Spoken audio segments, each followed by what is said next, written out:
జగన్ని లోపలేస్తే ఏమవుతుంది అనే ఒక పాయింట్ మీదన ఆలోచిస్తుంది ప్రభుత్వం. మిగతా వాళ్ళందరినీ లోపలేసేయాలి. అది పెద్దిరెడ్డి, మిథున్ రెడ్డి, వైఎస్ఆర్ కాంగ్రెస్ పార్టీ ఎమ్మెల్యేలు, అప్పటి మంత్రులు అందరినీ.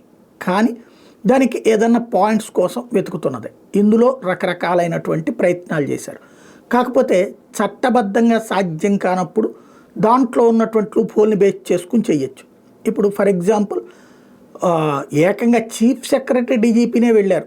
మదనపల్లి ఫైల్స్ ఏయో తగలబడిపోయినాయి అని పత్రికల్లో వార్తలు తప్పించి కేసు పెట్టగలిగారు పెద్దిరెడ్డి మీద కానీ మిథున్ రెడ్డి మీద కానీ. ఎందుకని? ఏ ఆధారము లేదు. అది కేవలం అగ్ని ప్రమాదానికి సంబంధించినటువంటి అంశంలో నుంచి వక్రీకరించుకుని పత్రికల్లో వార్తలు రాసుకుని అంత మాత్రాన అక్కడ అవ్వలేదు. దొంగ కేసులు పెట్టమని ఎంత చెప్పినా కేసులు రేపు పొద్దున్న రివర్స్ అయితే ఎట్లా అన్నటువంటి భయంతో అధికారులు ఆగారు. అదిగో అధికారులు ఆగుతున్నారంటే జగన్ అంటే భయపడుతున్నారు, లేకపోతే జగన్కి అమ్ముడిపోయారని అప్పటికీ వాళ్ళని బెదిరేశారు.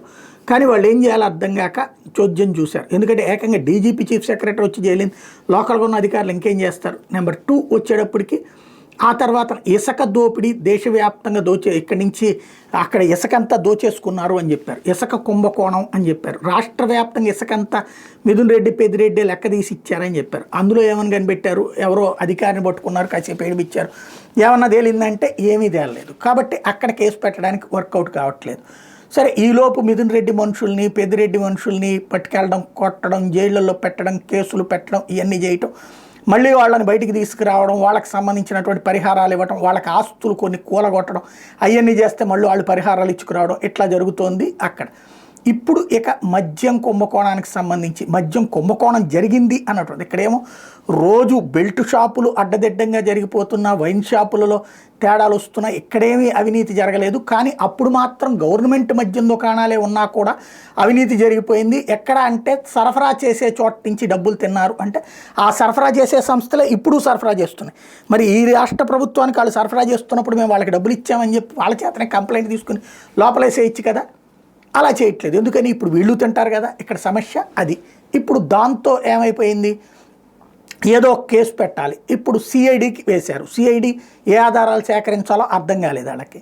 ఫైనల్గా ఇప్పుడు మళ్ళీ సిట్ వేశారు. ఈ సిట్ ద్వారా ఇప్పుడు ఎవరో అంటే ఒకటేంటంటే డైరెక్ట్గా అవినీతి అయితే కనుక ఆ డాక్యుమెంటు ఆ లెక్కలో తేలుతుంది. ఇప్పటికీ నిన్న ఒక కథ రాసుకొచ్చారు.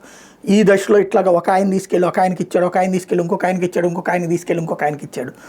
ఇది రాసినప్పుడే నిన్ననే అనుకున్నాం మనం, ఇదేదో కథ రాయిపోతున్నారు, ఈ కథ రాశారంటే దీనికి అనుగుణంగా ఏదో జరగబోతుంది. అందుకని రాత్రి దాని మీద ఒక enquiry committee Vijayawada police commissioner హెడ్గా టోటల్గా ఒక 10 మంది అధికారులతో కలిపి వేసినటువంటి కమిటీ ఇప్పుడు ఏదో ఒకటి ఖచ్చితంగా జరిగింది అని చెప్పి ఎవరో ఒకళ్ళని కొంతమందిని అరెస్ట్ చేయాలి. ఇప్పటిదాకా ఏంటంటే జరిగినటువంటి వాటిట్లో సిఐడి ఇట్లాంటి వాటిట్లో వచ్చేటప్పటికి వాళ్ళకి నోటీస్ ఇస్తే నోటీస్ తీసుకుని కోర్టుకు పోతారు. ఇదంతా జరుగుతుంది. ఇప్పుడు వీళ్ళు ఎవరినైనా పట్టుకొచ్చి 4 బాది వాళ్ళతో రాయించి ఏదో ఒకటి వీళ్ళ మీద ఏదైనా కేసులు పెట్టాలి. బట్ జరుగుతూనే ఉంటుంది. ప్రాక్టికల్గా ప్రజలలోకి ఏం వెళ్తుంది? మద్యానికి సంబంధించి మందు తాగుబోతులకి మాత్రం కడుపు రగిలింది కాబట్టి ఆ కడుపు మంటని తీర్చాలి. వాళ్ళకి కోరుకున్నటువంటి బ్రాండ్ల మద్యం రాలేదు కాబట్టి దాన్ని తీర్చాలి. అంటే ఏదో కుంభకోణం జరిగింది, జగన్ గారు తినేశాడు అనేటటువంటి ఫీలింగ్ రప్పించడం అన్నటువంటిది దీని వెనకాల ఉన్నటువంటి ఓవరాల్ వ్యూహం. ఇంతేగాని వ్యక్తిగత కక్షలు అయితే కాదు.